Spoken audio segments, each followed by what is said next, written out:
Hello दोस्तों, video में हम बात करने वाले हैं आईसीआईसीआई बैंक के क्वार्टर 4 के रिजल्ट के बारे में। क्वार्टर 4 के रिजल्ट बैंक ने आउट कर दिए हैं और रिजल्ट में डिविडेंड का भी बैंक की तरफ से अनाउंस किया गया है। डिविडेंड की बात वीडियो के हम लास्ट में करने वाले हैं और सबसे पहले चलते हैं डिपॉजिट की तरफ। देखिए, किसी भी बैंक के लिए डिपॉजिट बहुत ही ज़रूरी होते हैं। क्योंकि डिपॉजिट अगर बैंक के पास नहीं आएंगे तो बैंक को लोन देने में काफ़ी दिक्कतों का सामना करना पड़ेगा, या फिर आप कह लीजिए कि अगर पैसा आएगा ही नहीं तो फिर वो दूसरे जो कस्टमर हैं उनको लोन कहाँ से देंगे। देखिए, अगर आईसीआई के केस में हम इनके टोटल डिपॉजिट की बात करते हैं तो मार्च 2025 तक इनके पास जो टोटल अमाउंट डिपॉजिट था वो 16,10,348 करोड़ का अमाउंट डिपॉजिट था।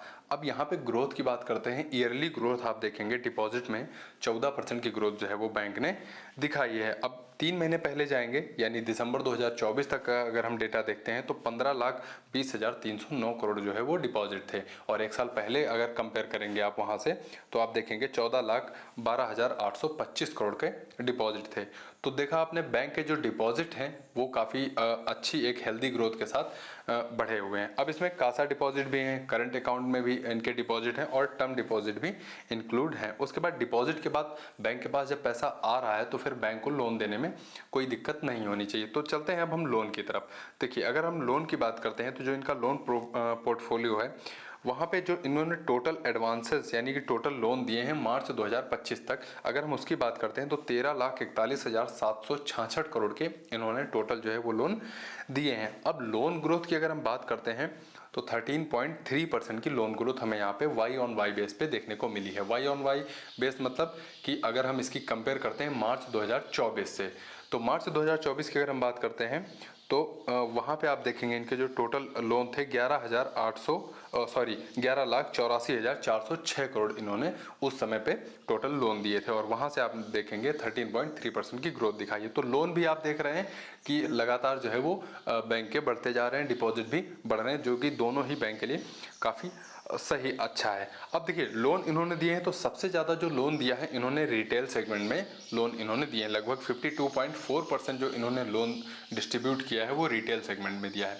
अब रिटेल सेगमेंट की अगर हम बात करते हैं तो थोड़ा सा और समझ लेते हैं इन्होंने कहाँ कहाँ पे लोन दिए हैं। तो अब इसमें रिटेल में व्हीकल लोन भी ऐड है, ऑटो लोन भी ऐड हैं, कॉमर्शियल व्हीकल लोन भी इन्होंने दिए हैं, और two wheeler personal loan, credit card, mortgage, ये सभी लोन जो है मिला के 52.4% जो है बैंक ने दिए हैं, जो कि एक ठीक ठाक कहेंगे। रिटेल बैंक, किसी भी बैंक का जब आप एनालिसिस करें तो बैंक की जो लोन पोर्टफोलियो है वो जितना ही डाइवर्सिफाइड रहेगा उतना बैंक के लिए अच्छा माना जाता है, क्योंकि फिर एनपीए होने का जो रिस्क है वो बहुत कम हो जाता है। तो लोन आपने देखा। अब लोन के बाद चलते हैं हम एनपीए की तरफ। देखिए, एसेट क्वालिटी की अगर हम बात करते हैं तो बैंक लोन दे रही है तो कहीं ऐसा तो नहीं है फिर वो ऐसी जगह लोन दे रही है जहाँ से वो उसका अमाउंट जो है वापस मिलने में दिक्कत हो रही हो। तो अगर हम आईसीआई के केस में इनके जो ग्रॉस एनपीए रेशियो है अगर उसकी हम बात करते हैं तो देखिए, मार्च 2025 में इनका जो ग्रॉस एनपीए का रेशियो रहा है 1.67% रहा है।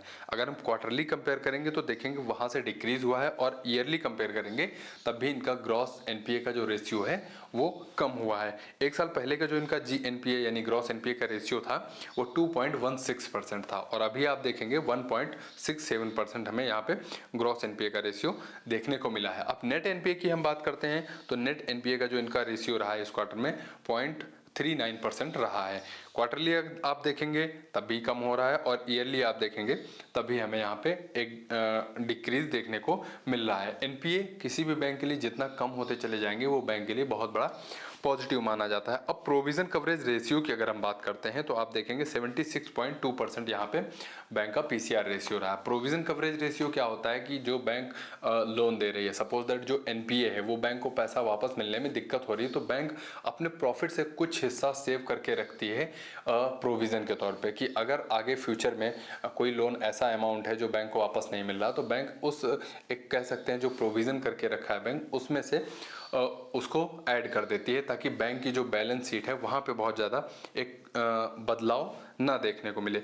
तो आपने एनपीए का ट्रेंड देखा, एनपीए ट्रेंड के साथ डिपॉजिट आपने देखे और देखा लोन पोर्टफोलियो। अब आगे हम वीडियो में बात करने वाले हैं, तो अब हम वीडियो में बात करेंगे प्रॉफिट एंड लॉस की। देखिए, बैंक की सबसे बड़ी जो अर्निंग होती है वो होती है नेट इंटरेस्ट इनकम। जो हम आप जो लोन लेते हैं बैंक से उस पर जो इंटरेस्ट पेड करते हैं उसी के माध्यम से बैंक सबसे ज़्यादा पैसा कमाती है। तो देखिए नेट इंटरेस्ट इनकम की बात करते हैं अगर आईसीआई के केस में, आप देखेंगे इस क्वार्टर में इनकी जो नेट इंटरेस्ट इनकम रही है वो रही है 21,193 करोड़। अब ग्रोथ की अगर हम बात करते हैं तो Q4 FY24 से अगर हम कंपेयर करेंगे तो 11% की ग्रोथ यहाँ पे नेट इंटरेस्ट इनकम में हुई है। एक साल पहले आप जाएंगे अगर वहाँ पे नेट इंटरेस्ट इनकम देखेंगे तो 19,093 करोड़ थी। तो नेट इंटरेस्ट इनकम 11% से बढ़ी है, जो कि बहुत ही अच्छी हेल्दी ग्रोथ मानी जाएगी। क्यू ऑन क्यू बेस पे देखेंगे तो 3 महीने पहले यानी दिसंबर 2024 तक की अगर हम देखते हैं तो इनकी नेट इंटरेस्ट इनकम जो थी वो 20,371 करोड़ थी, और इस बार आप देखेंगे 21,193 करोड़ हमें नेट इंटरेस्ट इनकम देखने को मिली है। उसके बाद फिर बैंक के कुछ खर्चे भी होते हैं, यानी कि जैसे इंटरेस्ट एक्सपेंस हमारे आपके जो डिपॉजिट बैंक में जमा होते हैं, चाहे वो टर्म डिपॉजिट हो, फिक्स डिपॉजिट हो, या फिर जो करंट अकाउंट में तो खैर बैंक इंटरेस्ट नहीं देती हैं, सेविंग अकाउंट में 2-3% जो भी देती हैं, तो ये बैंक के कुछ खर्चे भी होते हैं। अगर उनको हम हटा देते हैं फिर हम बात करते हैं प्रॉफिट की।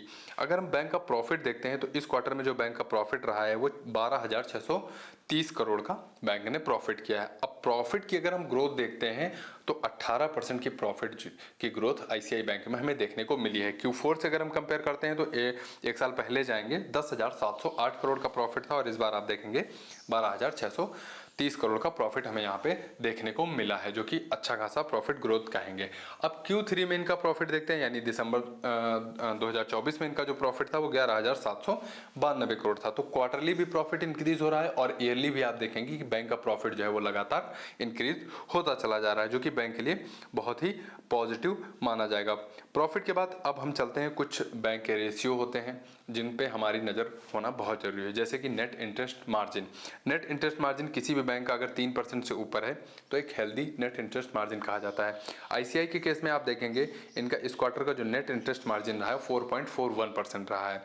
Q3 में जाएंगे वहां पे आप देखेंगे 4.25% था, और एक साल पहले अगर आप देखेंगे तो 4.40% था। तो नेट इंटरेस्ट मार्जिन जो है बैंक का एक हेल्दी कंडीशन में है, आप देख रहे हैं कि एक ठीक ठाक नेट इंटरेस्ट मार्जिन हमें देखने को मिल रहा है। उसके बाद कॉस्ट टू इनकम रेशियो, कल भी मैंने जब HDFC बैंक का पिछला मेरा जो वीडियो था वहाँ पे जब मैंने उसका एनालिसिस किया था तो कॉस्ट टू इनकम रेशियो के बारे में मैंने आपको बताया था। किसी भी बैंक के लिए कॉस्ट टू इनकम रेशियो जितना कम रहेगा वो अच्छी बात है। Cost to income ratio bank को 100 रुपये कमाने के लिए एक एग्जांपल की तरह समझते हैं कि 100 रुपये अगर बैंक को कमाने हैं तो उसमें से कितना % उसको खर्चा करना पड़ रहा है। तो आईसीआई के केस में आप देखेंगे इस क्वार्टर में इनका कॉस्ट टू इनकम जो रेशियो रहा है वो 37.9% रहा है, जो कि एक हेल्दी और अच्छा कॉस्ट टू इनकम रेशियो जो है वो हम कह सकते हैं। ओवरऑल वीडियो कैसा लगा आप कमेंट बॉक्स में बताइए। अगर वीडियो आपको पसंद आया हो तो वीडियो को लाइक करिए, और अगर आपको मैं इस वीडियो के माध्यम से 0.2 या 0.1% भी जानकारी दे पाया हूं तो चैनल को दोस्तों जरूर सब्सक्राइब करके रखिए हमारे। आपके कीमती समय के लिए आपका बहुत बहुत धन्यवाद।